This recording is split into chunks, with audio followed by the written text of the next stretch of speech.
Bismillahirrahmanirrahim. Assalamualaikum warahmatullahi wabarakatuh. Alhamdulillah wassalatu wassalamu ala Rasulillah wa ala alihi wa sahbihi wa man walah, amma ba'd. Baik hadirin Bapak dan Ibu jamaah yang insyaallah dimuliakan Allah Subhanahu wa taala.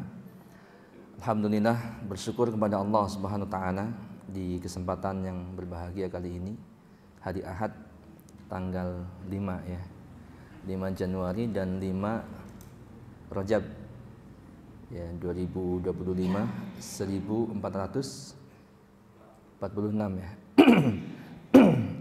Ini berarti kurang lebih tinggal 2 bulan lagi kita insya Allah masuk bulan Ramadan. Mudah-mudahan Allah berikan kesehatan kepada kita sekalian sehingga kita dapat memasukinya dengan kondisi yang terbaik.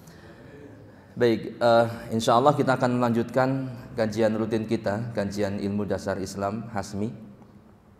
Kita masih di bab awal di buku kajian di buku Ridi ya, buku namanya Ringkasan Ilmu Dasar Islam. Yaitu kita masuk di poin pembahasan tentang surga. Insya Allah, sebagaimana tadi disampaikan oleh MC atau diumumkan oleh Al-Ikhwah, bahwa pembahasan surga mungkin ini sedikit panjang sehingga disebutkan seri yang pertama gitu ya. Saya berpatokan pada buku yang disusun oleh Lajnah Ilmiah Hasmi. Buku ini kalau yang saya pegang Bunga Rampai Akidah Islam. Kalau di judul yang lain nama bukunya Dinul Islam. Dan alhamdulillah di sini sudah tersusun dengan rapi sehingga kita mudah untuk insya Allah untuk disampaikan dan untuk menyimaknya. Baik, jadi tentang surga ini bagian daripada atau mengimani surga, mengimani adanya surga, bagian daripada beriman kepada hari akhir. Dan sebagaimana telah disampaikan, saya punya buku ini yaitu Ensiklopedia Hari Akhir, dan ini pembahasan cukup lengkap. Dan ada juga buku yang lain yang lebih tebal. Baik, mengenai surga ini kalau kita lihat ada beberapa nama sebutan untuk surga. Yang pertama diantaranya adalah maaf. Yang pertama Al-Jannah ya. Ini kita bisa lihat dalam surat Al-Hasyr ayat 20. Allah Ta'ala berfirman, a'udzubillahi minasyaitonirrajim, la yastawi ashabun nar wa ashabul jannah. Ashabul jannah humul faizun. Tidaklah sama penghuni neraka dengan penghuni al-jannah. Ya, jadi surga itu al-jannah. Kemudian yang kedua adalah jannatul khuld, yaitu surga keabadian. Ini disebutkan dalam surat Al-Furqan ayat yang ke-15. Qul adzalika khairun am jannatul khuldil lati wu'idal muttaqun.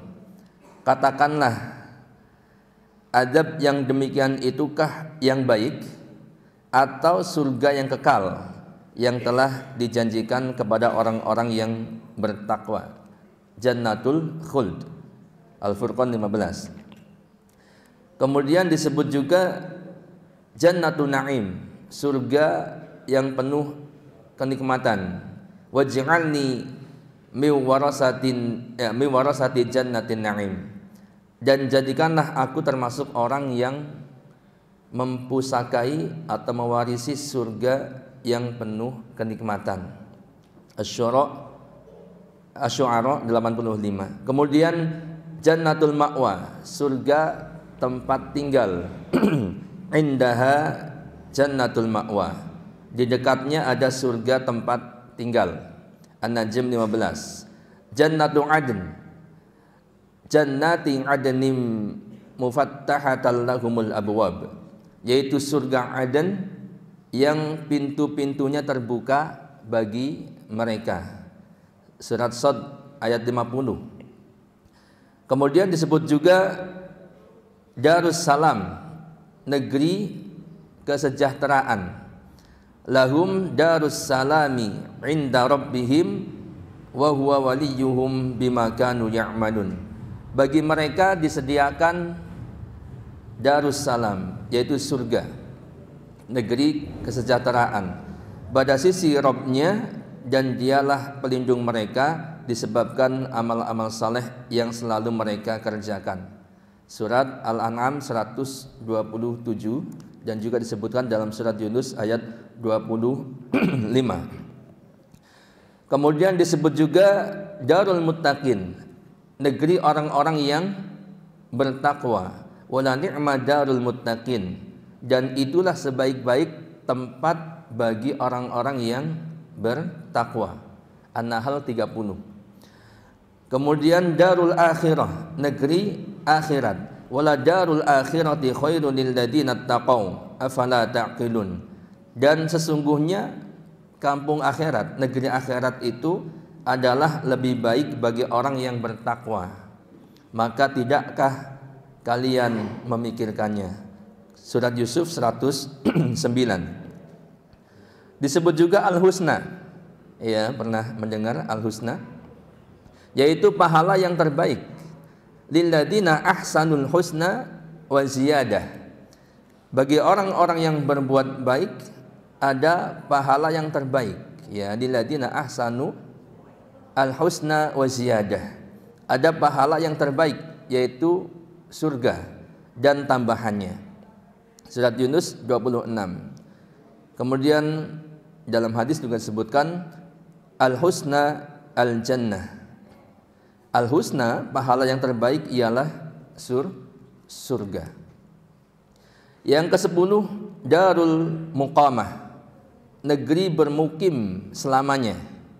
Wa qulul hamdulillahilladzi adhaba 'anal hazan inna rabbana laghafurun syakur alladzi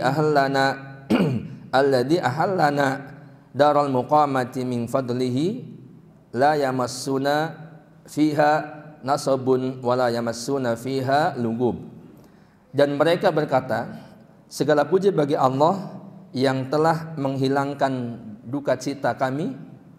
Sesungguhnya Rabb kami benar-benar Maha Pengampun lagi Maha Mensyukuri, yang menempatkan kami dalam tempat yang kekal. Ya, disebutkan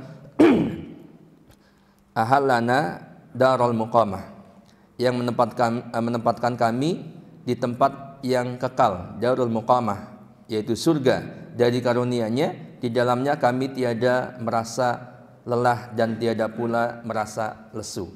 Darul Muqamah termasuk salah satu nama surga. Kemudian Firdaus, ya, waladina hum ala salawatihim yuhafidun ulaika humul warisun alladina yarisunal firdausa hum fiha khalidun. Dan orang-orang yang memelihara salatnya, mereka itulah orang-orang yang akan mewarisi, yakni yang akan mewarisi al-firdaus.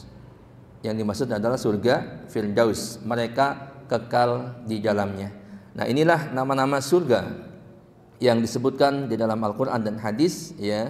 Jadi beragam namanya, ya. Tapi yang kita maksud atau yang kita pahami atau yang dimaksud adalah satu hal yang sama, yaitu surga, walaupun tingkatannya nanti akan berbeda-beda. Baik, di buku ini kita simak bahwa termasuk iman kepada hari akhir adalah mengimani adanya surga dan termasuk neraka, ya. Ya, nanti mungkin pembahasan setelah surga ada pembahasan tentang neraka. Yang ini sudah ada, sudah disediakan oleh Allah Subhanahu wa taala, ya, dengan berbagai sifat dan keadaan di dalamnya. Jadi surga dan neraka itu saat ini sudah ada, ya, bukan nanti baru tercipta setelah kiamat terjadi. Ya, kita lihat di antaranya disebutkan tentang neraka yang sudah ada. Ya, surat Al-Kahfi ayat 102. Inna a'tadna jahannama lil kafirina nuzula. Sesungguhnya telah kami siapkan Sesungguhnya telah kami siapkan neraka jahanam bagi orang-orang kafir untuk memasukinya. Jadi dikatakan a'tadna jahannam, sungguh telah kami siapkan. Ini berarti neraka sudah ada. Ya, kemudian dalam surat Ali Imran 131, wattaqun naral lati u'iddat lil kafirin. Dan jagalah diri kalian dari api neraka yang sudah disiapkan bagi orang-orang kafir.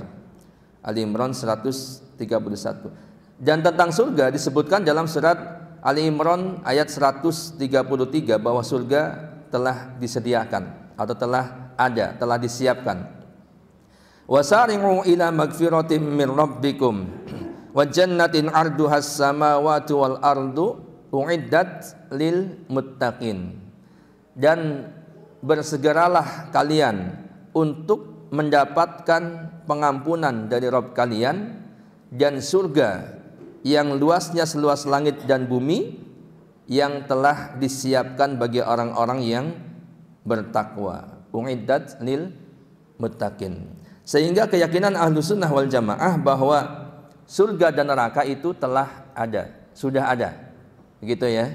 Bukan pemahamannya surga dan neraka belum ada dan nanti diciptakan setelah terjadinya hari kiamat atau diciptakan nanti.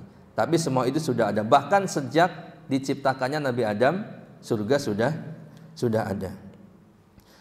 Baik, kemudian gambaran surga. Yang pertama, ulama Ahlus Sunnah bersepakat bahwa surga sudah ada saat ini, bahkan sejak diciptakannya Adam alaihissalam. Keyakinan ini berdasarkan nas-nas Al-Quran dan As-Sunnah serta berita dari semua Rasul sebelum Rasulullah Muhammad SAW. Dalilnya adalah surat An-Najm diantaranya ya. Surat An-Najm ayat 13 sampai 15. Walaqad ra'ahu nazlatan ukhra. Dan sesungguhnya Muhammad SAW telah melihat Jibril itu dalam rupa yang aslinya. Ya, Rasulullah SAW pernah melihat Jibril malaikat Jibril dalam rupa yang aslinya. Ya, di mana? Inda Sidratil Muntaha. Yaitu di Sidratil Muntaha. Ya, pada peristiwa Isra Mi'raj ya. Inda Sidratil Muntaha. Indaha Jannatul Ma'wa. Ya, kemudian dikatakan oleh Allah, di dekatnya ada surga tempat tinggal. Ya, ini menunjukkan menjadi hujjah bahwa surga itu berada di sisi atau di samping Sidratil Muntaha. Ya, dan adanya itu di mana? Di langit ketujuh, ya, di atas langit ketujuh. Sahabat Anas radhiyallahu an meriwayatkan bahwa Rasulullah SAW bersabda, "Walladzi nafsu Muhammadin biyadihi law ra'aitum ma ra'aitu la dhahiktum qalila wa la bakaitum katsira." Qalu, "Wa ma ra'aita ya Rasulullah?" Qala ra'aitul jannah wan nar. Sahabat Anas radhiyallahu an meriwayatkan bahwa Rasulullah SAW bersabda, demi Rabb yang jiwaku berada di tangannya. Waladhi nafsi Muhammadin biyadi. Ya, demi Allah yang jiwa Muhammad berada di tangannya. Sekiranya kalian melihat apa yang aku lihat, niscaya kalian akan sedikit tertawa dan banyak menangis. Ya, Rasulullah SAW menyampaikan demikian, kalau kalian melihat apa yang aku lihat, niscaya kalian akan sedikit tertawa dan banyak-banyak menangis. Ya, apa yang dilihat oleh Rasulullah SAW? Beliau mengatakan ra'aitul jannah wan nar. Aku melihat surga dan neraka. Ya, ini menandakan bahwa surga dan neraka telah ada, dan Rasulullah SAW pernah melihat keduanya, surga dan neraka. Kemudian yang kedua, di surga terdapat 8 pintu. Ini gambaran tentang surga. Jadi nanti orang-orang yang beriman masuk surga itu melalui pintu-pintu. Ya, dikatakan surga itu terdapat 8 pintu. Di antaranya adalah pintu sedekah, pintu salat, pintu jihad, pintu sedekah, dan pintu royan. Yang pintu royan ini hanya dimasukin oleh orang-orang yang menjalankan saum, puasa. Rasulullah SAW bersabda, fil jannati samaniyatu abwab. Di surga itu ada 8 pintu. Ya, surga 8 pintu. Kalau neraka berapa pintu? 7 pintu. Fiha babun yusammar rayyan la yadkhuluhu illa shaimun. Ya, salah satu pintunya bernama pintu Ar-Rayyan, dan tidaklah seorang pun memasukinya kecuali orang-orang yang berpuasa. Ya, ini salah satu hadis yang menunjukkan tentang 8 pintu surga adanya. Salah satunya pintu itu bernama pintu Ar-Rayyan. Ya, kemudian dalam riwayat yang lain dikatakan bahwa Rasulullah SAW bersabda, man anfaqa zawjaini fi sabilillah nudiya min abwabil jannah. Barang siapa yang menginfakkan zaujaini, sepasang, ya disebutkan seperti sepasang baju perang, sepasang kuda, dan mungkin sepasang harta benda yang berharga lainnya, yang berjihad fisabilillah. Barang siapa yang menginfakkan sepasang fisabilillah, ya, berinfak di jalan Allah Subhanahu wa taala, ya, maka dia akan dipanggil dari pintu surga.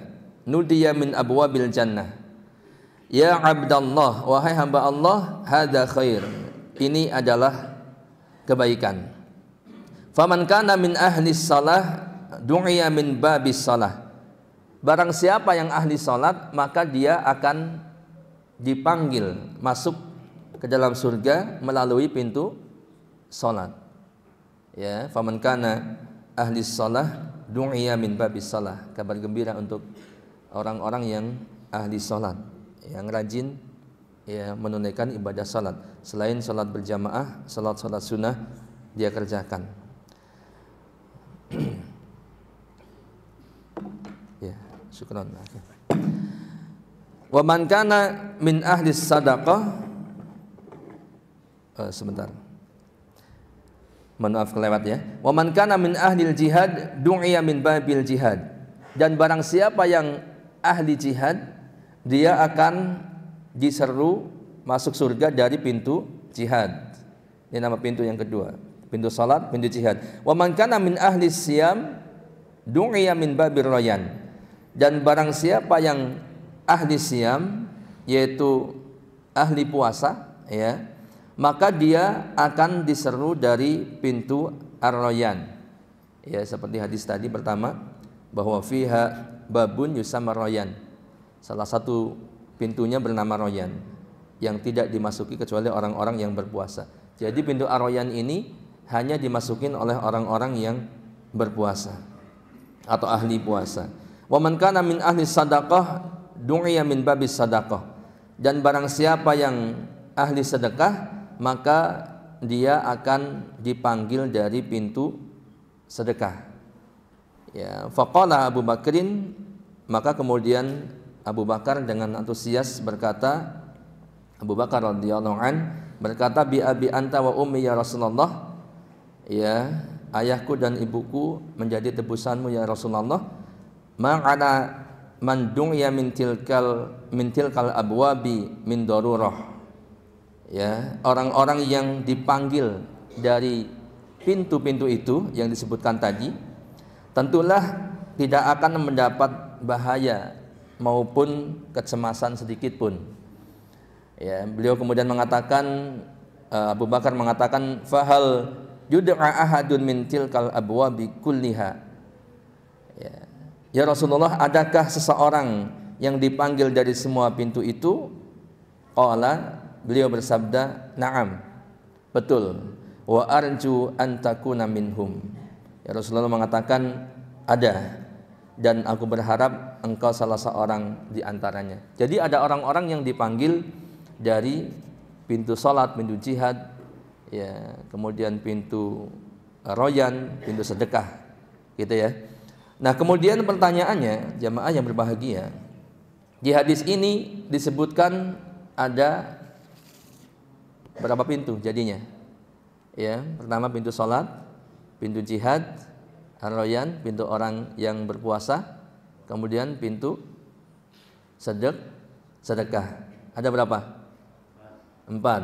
Nah, kemudian sementara hadis yang tadi disebutkan fil jannah samaniyatu abwab. Di surga itu ada 8 pintu, ya. Kemudian hadis itu menyebutkan hanya 4. Nah, jamaah yang berbahagia, ada beberapa pintu yang lain yang tidak disebutkan dalam hadis ini tapi disebutkan dalam hadis yang lain. Kita lihat bagaimana keterangan para ulama, ya. Qadhi Iyad rahimahullah berkata bahwa Imam Muslim dalam hadis ini menyebutkan 4 pintu surga, yaitu dalam hadis tadi yang disampaikan, ya, 4 pintu surga. Puasa, jihad, royan, salat, jihad, royan, puasa, kemudian pintu sedekah. Ya. Nah, sedangkan yang lainnya menambahkan dalam riwayat mereka keempat pintu yang lainnya atau pintu sisanya, yaitu pintu taubat, pintu menahan amarah, pintu orang-orang yang ridha, dan kemudian pintu al-aiman, pintu sebelah kanan yang khusus dimasuki oleh orang-orang yang tiada hisab atas mereka. Ya, jadi ada orang-orang yang masuk surga tanpa hisab. Gitu ya.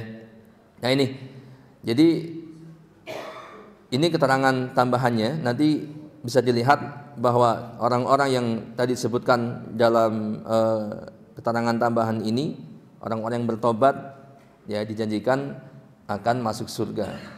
Orang-orang yang menahan marah seperti dalam hadis dikatakan la taqdub falakal jannah. Mungkin ada juga yang menyebutkan bahwa di antara pintu itu adalah pintu menuntut ilmu, gitu ya. Karena termasuk balasan orang yang menuntut ilmu adalah dimudahkan untuk masuk surga. Baik, kemudian selanjutnya, surga itu terletak di atas langit yang ketujuh di samping Sidratul Muntaha. Ya, seperti tadi disinggung di awal dalam surat An-Najm ayat 13 sampai 15. Walaqad ra'ahu nazlatan ukhra 'inda Sidratil Muntaha, 'indaha jannatul ma'wa. Dan sesungguhnya Muhammad sallallahu alaihi wasallam telah melihat Jibril itu dalam rupanya yang asli pada waktu yang lain, yaitu di Sidratul Muntaha. Ya, Sidratul Muntaha adalah tempat yang paling tinggi di atas langit yang ketujuh yang telah dikunjungi oleh Rasulullah sallallahu alaihi wasallam ketika Mi'raj, ya. Di dekatnya ada surga tempat tinggal. Ya, ini menunjukkan bahwa surga itu berada di atas langit yang ketujuh di samping Sidratul Muntaha. Gitu ya. Dalam hadis disebutkan al-jannah, ini perkataan Ibnu Abbas, ya, radhiyallahu anhuma, dia berkata al-jannah fawqas sama'is sabi'ah wa yaj'aluha Allah haitsu yasha yaumal qiyamah wa jahannama fil ardi sabi'ah. Surga itu terletak di atas langit yang ketujuh dan Allah menjadikannya sesuatu dengan kehendaknya pada hari kiamat nanti, ya. Sedangkan neraka jahanam itu berada di bumi yang ketujuh. Dan adapun neraka jahanam itu tempatnya di bumi yang paling bawah yang ketujuh. Ya, maka nanti pada hari kiamat dikatakan bahwa neraka itu didatangkan. Gitu kan? Jangan ditarik dengan sekian banyak malaikat menariknya.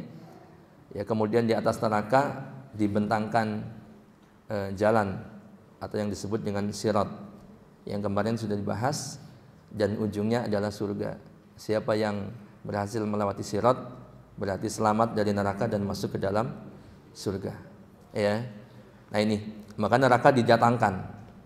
karena tempatnya di bumi yang paling bawah atau di bumi lapis yang ketujuh. Baik, selanjutnya kunci surga adalah syahadat alla ilaha illallah, yaitu persaksian bahwa tiada ilah yang berhak diibadahi selain Allah Subhanahu wa taala. Ya, dalam hadis dikatakan miftahul jannah syahadatu alla ilaha illallah. Kunci pintu surga, mohon maaf. Kunci pintu surga atau kunci surga adalah bersaksi bahwa tiada ilah yang berhak diibadahi selain Allah. Ya.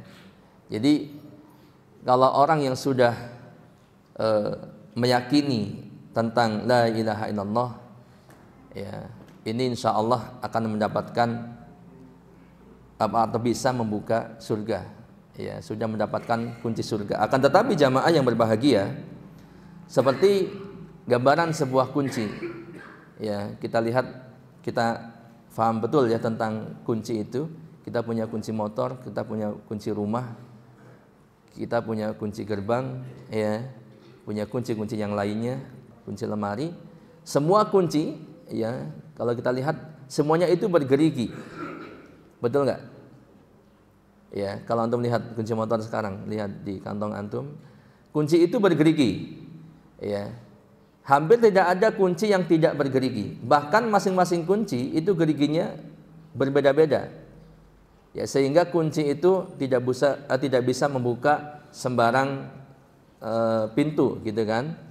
Nggak bisa kunci rumah saya membuka kunci rumah Pak Mutain, membuka pintu rumah Pak Mutain, nggak bisa. Sebab punya gerigi dan geriginya berbeda-beda. Ya, pun demikian la ilaha illallah itu kunci surga. Ya.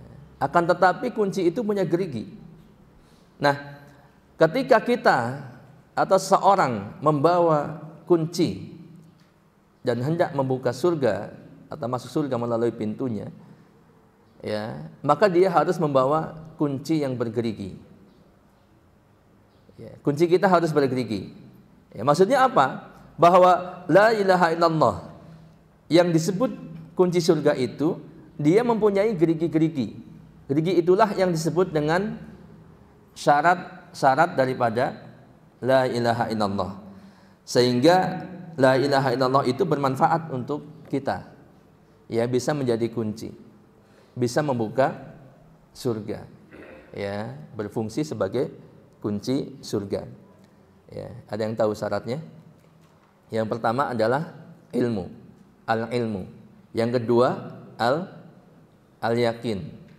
Yang pertama ilmu, harus mengilmui la ilaha illallah. Maksud daripada la ilaha illallah itu apa?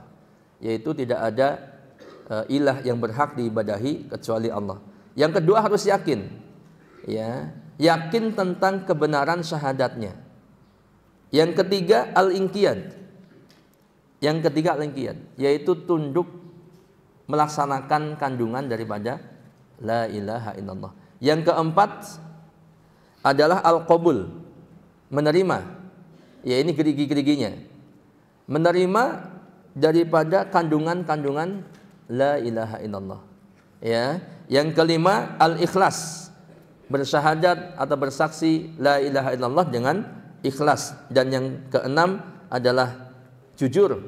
Ya, jujur, dia pun bersyahadat dengan jujur, gitu ya, mengucapkannya dengan jujur dari dalam hatinya, bukan sekedar di lisannya. Dan yang ketujuh adalah mahabbah atau cinta, ya, kecintaan, yaitu seorang yang bersyahadat itu harus mencintai orang-orang yang bersyahadat yang lainnya, yang mencintai Allah, al-wala wal baronya, ya, benar sesuai dengan apa yang diinginkan oleh Allah Subhanahu wa taala. Nah, ketika dikatakan kunci surga la ilaha illallah, maka syarat-syarat itu harus ada. Gerigi-gerigi itu harus ada sehingga kunci itu bisa berfungsi untuk membuka pintu surga. Ya. Dan dalil-dalil masing-masing daripada syarat-syarat ataupun gerigi la ilaha illallah itu bisa dilihat dalam buku Dinul Islam atau Bunga Rampai Akidah Islam. Yang kelima, poin yang kelima, jalan menuju surga hanya satu dan tidak berbilang. Inilah syariat Islam atau yang populer dengan sebutan Shiratal Mustaqim. Jadi jalan menuju surga itu hanya satu, ya, yang harus ditempuh. Ini sebagaimana disebutkan dalam sebuah hadis dari Ibnu Mas'ud. Ya, ketika itu Ibnu Mas'ud berkata bahwa khatalana Rasulullah sallallahu alaihi wasallam khatan. Rasulullah itu membuat sebuah garis. Ini gambaran tentang Shiratal Mustaqim. Ya. Rasulullah membuat garis untuk kami. Ya, kemudian beliau bersabda, "Hada sabilullah." Yang garis ini adalah sabilullah. Ini jalan Allah. Shiratal Mustaqim. Ya, kemudian khatta khututan an yaminihi wa an shimalihi. Dan beliau kemudian membuat garis-garis di samping kanan dan di samping kirinya. Dan beliau mengatakan ini adalah jalan syaitan, ya, yang di atasnya itu ada syaitan yang menyeru untuk memasuki jalan-jalan penyimpangan. Ini hada subulun mutafariqah, jalan-jalan yang akan menyimpangkan dari Shiratal Mustaqim. Yang di atas jalan itu ada syaitan yang menyeru kepada jalan-jalan tersebut.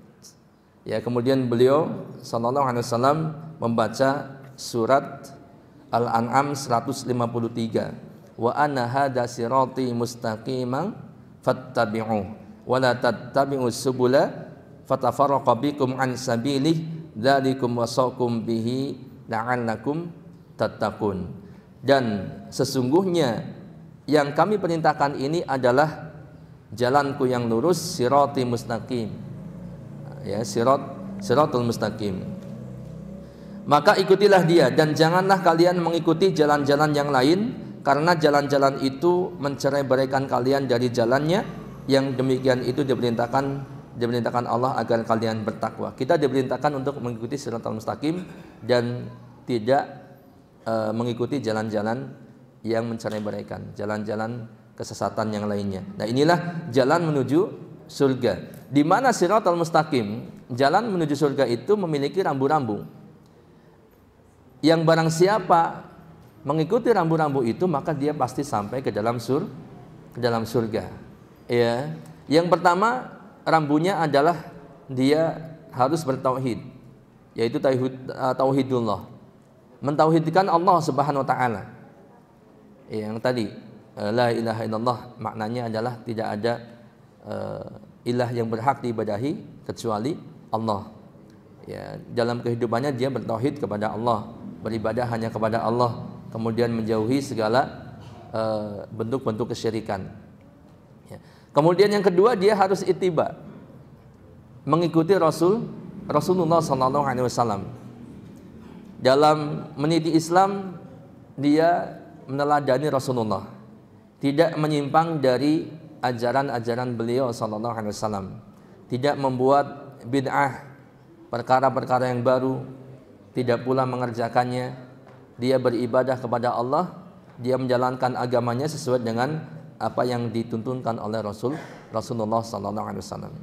Kemudian yang ketiga, rambu Shiratal Mustaqim itu adalah dia mengambil sumber dalam beragama, yaitu wahyu dari Allah Subhanahu wa taala berupa Al-Qur'an dan As-Sunnah. Ya, ini salah satu prinsipnya, bahwa kita beragama itu berdasarkan wahyu dari Allah, Al-Qur'an dan As-Sunnah, bukan mengambil sumber-sumber yang lain yang bukan Al-Qur'an, bukan pula As-Sunnah. Ada orang-orang atau jamaah-jamaah yang mereka mengambil sumber beragamanya itu dari sumber yang lain. Contoh misalkan dari mimpi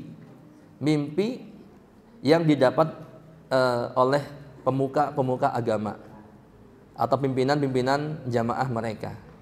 Ya, mursyidnya bermimpi, kemudian mimpi begini begitu, disampaikan ini begini begitu, diajarkan kepada jamaahnya, kemudian menjadi menjadi tuntunan, menjadi agama, bagian dari agama mereka. Dan ini disebut sebagai ahlul bid'ah. Kenapa? Karena dia menyelisih salah satu prinsip atau mengambil salah satu prinsip bid'ah tadi, ya, yang tidak dibenarkan. Kemudian yang keempat, rambut daripada siratal mustaqim setelah mengambil sumber agama dari Al-Quran dan hadis. Yang keempat adalah metode pemahaman yang benar, yaitu pemahaman para sahabat. Nah, inilah siratal mustaqim yang disebutkan di sini bahwa ini jalan menuju surga. Jadi kalau kita ingin sampai ke dalam surga, maka harus meniti siratal mustaqim.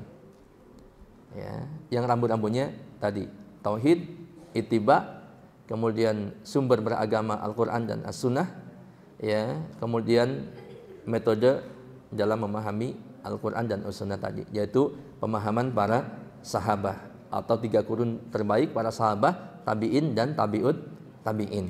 Maka alhamdulillah kita bersyukur kepada Allah jamaah sekalian bahwa kita berada di jamaah yang tepat insya Allah. Sebab di jamaah ini, di Hasmi, di Al-Huda, ya, kita dibimbing untuk meniti siratal mustaqim ini. Benar-benar dijaga, ditarbiyah untuk meniti siratal mustaqim. Bahkan sampai-sampai Hasmi, ya, membuat satu buku siratal mustaqim yang kurang lebih setebal ini, sama gitu ya, atau lebih tipis sedikit, yang isinya masya Allah kalau kita pahami itu, kita insya Allah benar-benar bisa meniti manhaj yang benar, ya, Ahlus Sunnah wal Jamaah, atau yang disebut dengan istilah lain adalah jalan siratal mustaqim. Baik, kemudian yang keenam, surga memiliki tingkatan-tingkatan. Semakin tinggi tingkatan surga, maka semakin besar anugerah Allah Subhanahu wa taala yang diberikan kepadanya. Oleh karena itu, yang akan menempati al-wasilah, yaitu satu tempat tertinggi di dalam surga, adalah siapa? Rasulullah sallallahu alaihi wasallam. Ya, dalam surat An-Nisa disebutkan ayat 95-96 yang artinya tidaklah sama antara mukmin yang duduk, yaitu mukmin yang tidak ikut berperang, ya, yang tidak mempunyai udzur, tidak ikut berperang tapi nggak punya udzur, dengan orang yang berjihad di jalan Allah. Kalau punya udzur itu lain kondisinya, ya. Bahkan dia berserikat dalam pahala. Ada orang yang sudah niat banget mau berperang, mau berjihad, tapi qadarullah kemudian sakit, atau tidak mempunyai perbekalan, tidak mempunyai kendaraan, perlengkapan, sehingga dia nggak bisa ikut. Ya, karena nggak mungkin harus jalan kaki kalau perang itu, kemudian jihad itu harus menempuh perjalanan yang jauh misalkan. Maka dia punya udzur, ya, tapi dia sebenarnya punya niat, punya tekad yang kuat, tapi nggak bisa ikut, maka insya Allah pahalanya sama, berserikat dengan orang-orang yang berjihad, gitu ya. Nah, ini orang yang berperang tapi tidak ikut berperang tapi nggak punya udzur, nggak ada halangan, nggak ada udzur. Ya, ini tidak sama dengan orang-orang yang berjihad di jalan Allah dengan harta mereka dan jiwa mereka. Allah melebihkan orang-orang yang berjihad dengan harta dan jiwanya atas orang-orang yang duduk, yang tidak ikut berperang tanpa udzur, ya, 1 derajat. Kepada masing-masing mereka Allah menjanjikan pahala yang baik, yaitu surga, dan Allah melebihkan orang-orang yang berjihad.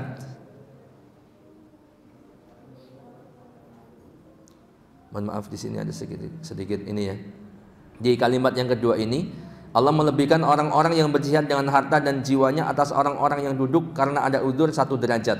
Kepada mereka masing-masing, ya, kepada masing-masing mereka Allah menjanjikan pahala yang baik, yaitu surga, dan Allah melebihkan orang-orang yang berjihad atas orang-orang yang duduk dengan pahala yang besar, yaitu beberapa derajat daripadanya, ya, ampunan serta rahmat, dan Allah Maha Pengampun lagi Maha Penyayang. Ya, jadi maksudnya bahwa untuk orang-orang yang berjihad itu derajat surganya lebih tinggi. Bahkan untuk para mujahid itu ada 100 tingkatan, gitu ya. Yang ini pun berbeda-beda masing-masingnya. Ya. Kemudian dalam hadis dikatakan yuqalu li sahibil Qur'an idza dakhalal jannah iqra was'ad fayaqra wa yas'ad bi kulli ayatin darajah hatta yaqra'a akhira syai'in ma'ahu. Dikatakan kepada ahlul Quran ketika dia masuk surga, bacalah Al-Qur'an dan meninggilah. Bacalah Al-Qur'an kemudian meninggilah. Maka dia pun membaca dan meninggi. Baca Al-Qur'an naik, baca Al-Qur'an naik, ya. Setiap ayat menambah 1 derajat sehingga dia membaca akhir ayat yang dia hafal. Setiap 1 ayat itu menambah ketinggian derajat kita di dalam surga.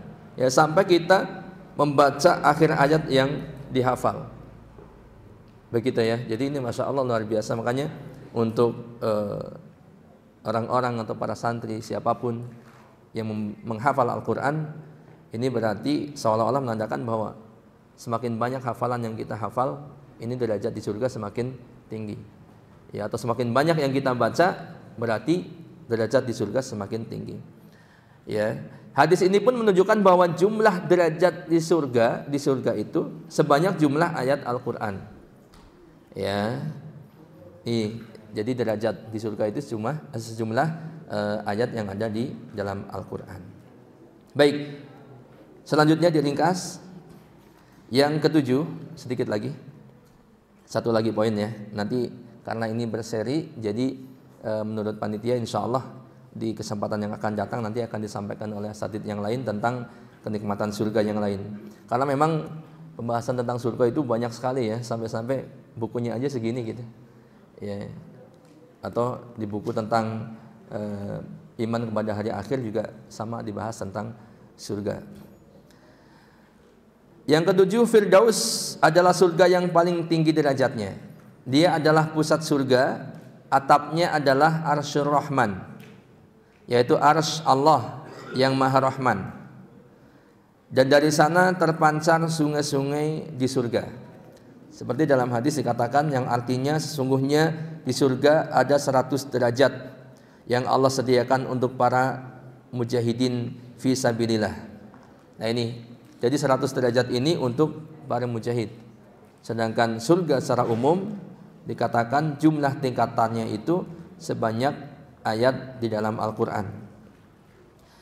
Jarak 100 derajat yang Allah sediakan untuk para mujahidin fi sabilillah. Jarak antara setiap derajat itu seperti jarak antara langit dan bumi. Kita bisa bayangkan ya, setiap derajatnya itu antara jarak jauhnya itu seperti bumi dan langit gitu kan, langit dan bumi. Maka jika kalian meminta kepada Allah, maka mintalah Firdaus. Ya, karena Firdaus itu pertengahan surga serta yang paling tinggi dan atapnya adalah Arsyur Rahman, yaitu arsy Allah yang Maha Rahman. Dari sana terpancar sungai-sungai surga. Ya ini. Baik jamaah yang insyaallah dimuliakan Allah Subhanahu wa taala. Ya, karena waktunya terbatas, insyaallah ini cukup sebagai mungkin pembuka ya untuk ikhwah panitia. Nanti pembahasan tentang surga bisa dibahas lagi oleh asatidz yang lain, dan di buku ini, di buku Dinul Islam juga sudah sangat lengkap disampaikan tentang gambaran kenikmatan surga. Kalau dibahas mungkin sampai jam 8 gitu ya. Nanti insya Allah di kesempatan yang berikutnya saja supaya tidak membosankan. Jadi demikian poin-poin yang bisa disampaikan tentang surga ya. Kita sampai pada Firdaus. Nanti untuk pemateri yang selanjutnya bisa melanjutkan tentang berbagai kenikmatan surga. Wallahu a'lam bishawab. Jadi tidak ada pertanyaan karena ini pembahasannya juga belum selesai. Nanti pertanyaannya kepada asatidz yang lainnya gitu ya. Begitu siapa? Ihsan, apa ada di situ udah? Ada yang belum ini. Ya baik, saya kembalikan kepada Al Ihsan. Syukran kasiran jazakallahu khairan kepada Ustaz Anas Abdillah Sudeh taala atas materi yang telah disampaikan. Semoga ilmu yang disampaikan menjadi bekal bagi kita menjadi pengembangan, inspirasi dan motivasi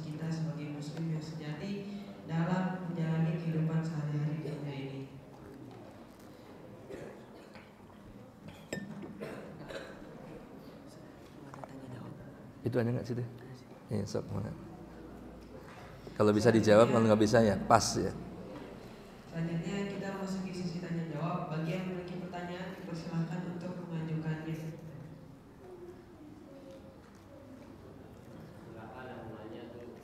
Wih. Hari. Waalaikumsalam warahmatullahi wabarakatuh. Ya.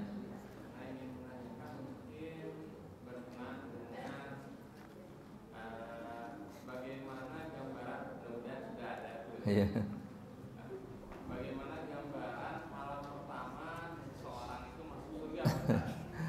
Karena masuk surga ini, malam aja Ustaz, gambaran tentang seseorang dan dalam surga.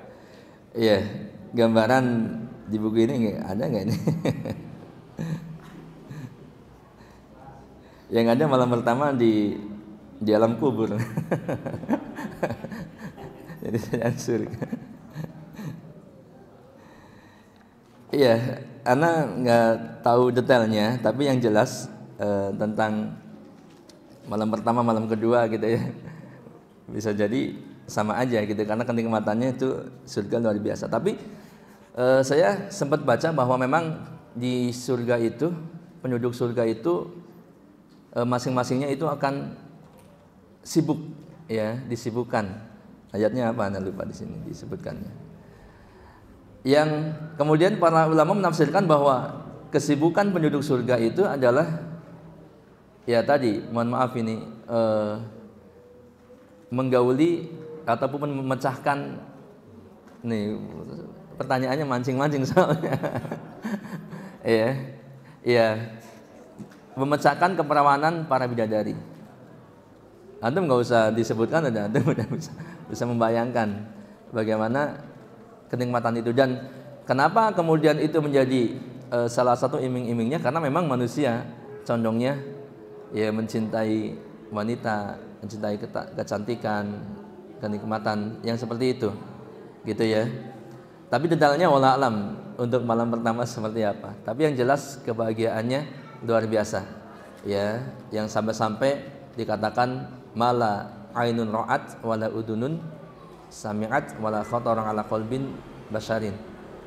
Ya, kenikmatan surga itu tidak pernah terlihat oleh mata, tidak pernah terbesit terdengar oleh telinga, dan enggak pernah terbesit dalam hati manusia. Ya, maksudnya adalah kenikmatan itu tidak bisa sehebat apapun seorang membayangkan tentang kenikmatan surga. Besok misalkan kalau saya diminta lagi menyampaikan materi tentang kenikmatan surga yang ada di sini, ya sehebat apapun kita membayangkan, tetap surga itu lebih dahsyat daripada itu. Kalau malam pertama yang dimaksud adalah sebagaimana gambaran malam pertama pengantin baru, itu lebih dahsyat daripada itu semuanya. Ya, seperti itu. Kalau antum malam pertama di dunia aja sudah luar biasa gitu kan, maka di surga jelas jauh lebih nikmat daripada itu semua. Wallahu a'lam bishawab. Sarapannya udah siap? Ada lagi Pak Andri? Udah. Ini dulu.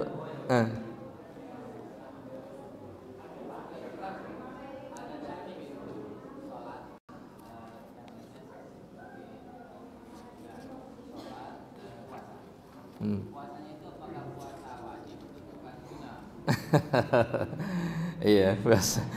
Tidak disebutkan puasa wajib atau puasa sunnah. Jadi kalau antum sudah berpuasa wajib, alhamdulillah. Tapi kalau yang orang yang nggak berpuasa wajib pun enggak, ya ini jelas sudah nggak punya harapan masuk pintu surga melalui pintu Ar-Rayyan. Ya, minimal orang yang berpuasa wajib, melaksanakan puasa-puasa wajib itu ada harapan. Apalagi ditambah dengan puasa-puasa yang lain, itu ya. Misalkan puasa-puasa yang momentum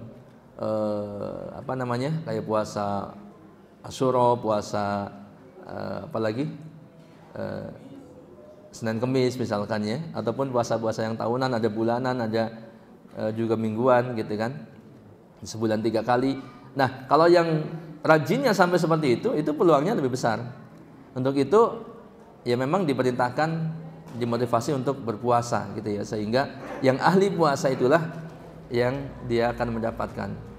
Ya pengen peluangnya lebih besar ya puasanya diperbanyak, gitu kan? Sehingga anak nggak, ini terlepas lah mau orang nggak disebutkan puasa wajib atau puasa sunnah, gitu kan? Tapi jangan sampai kebalik, puasa wajib, puasa sunnah rajin, Senin Kemis nggak putus-putus, sampai puasa-puasa yang lain dikerjain, mati geni, mati air, gitu kan? Kemudian puasa yang wajib malah lewat. Nah ini terbalik, berarti dia salah.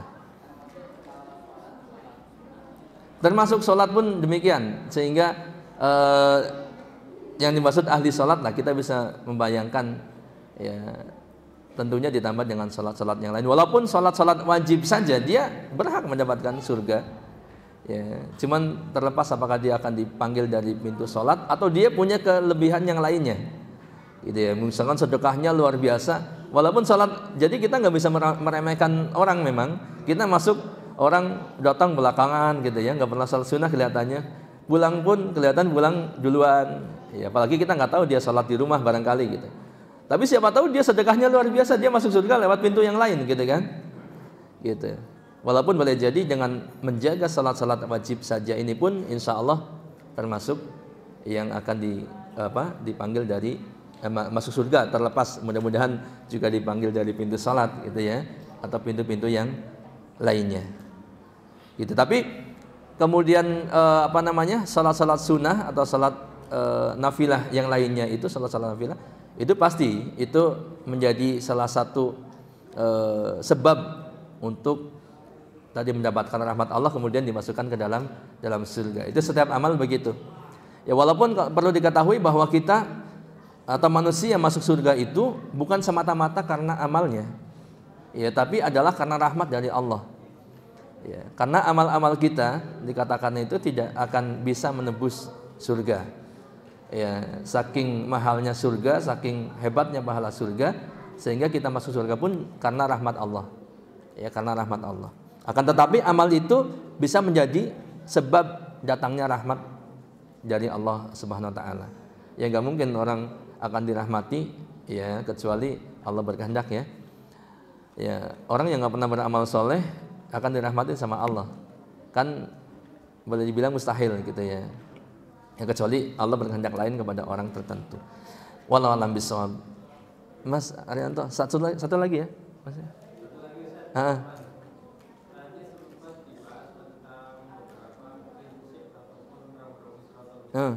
Ya. Ya. Ya, beragam. Ya. Mimpi. Ya. Mimpi seperti apa? Soalnya saya pernah dengar itu mimpi adalah sebagian dari kenabian, seperempat dari kenabian. Ya. Kemudian di dalam Al-Quran juga banyak dijelaskan tentang hukum dan itu mimpi-mimpi juga. Iya. Seperti Ibrahim. Iya.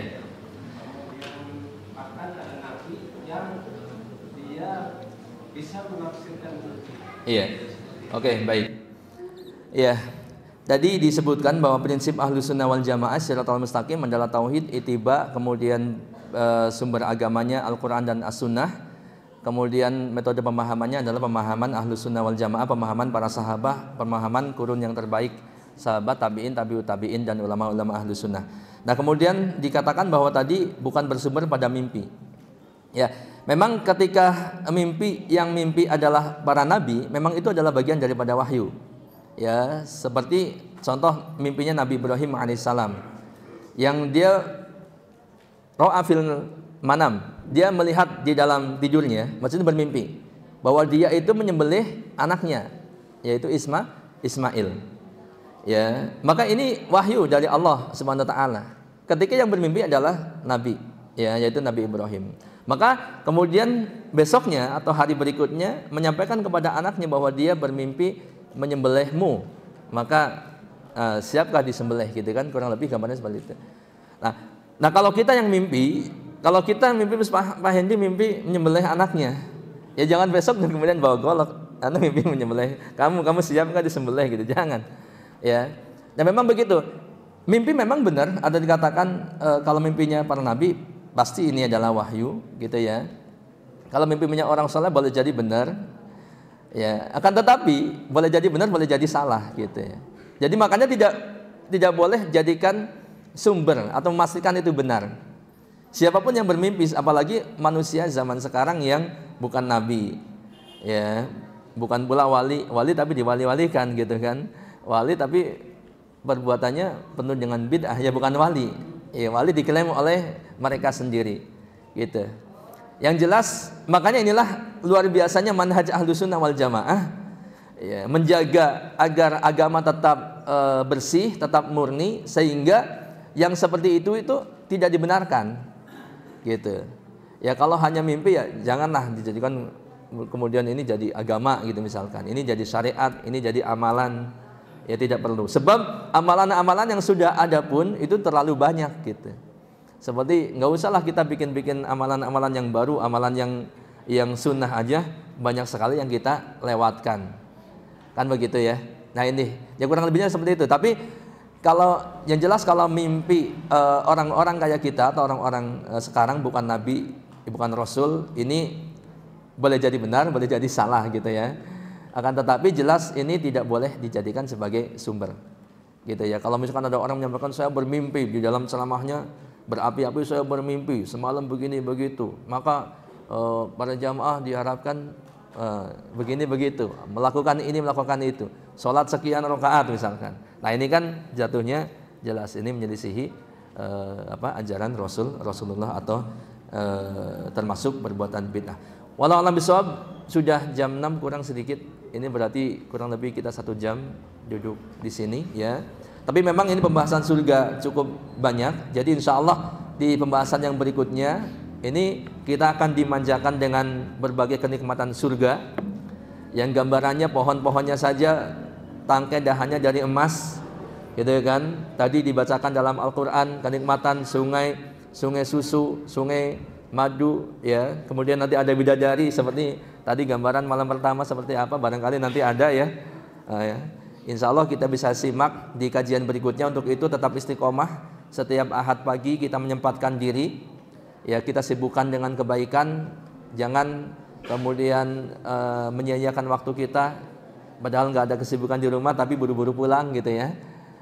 Kita harus merasa iri dengan yang lain yang bisa duduk di masjid bertalabul ilmi, mendengar tausiah, mendengar ilmu disampaikan, karena ini pahalanya sangat luar biasa. Wallahu a'lam bishawab.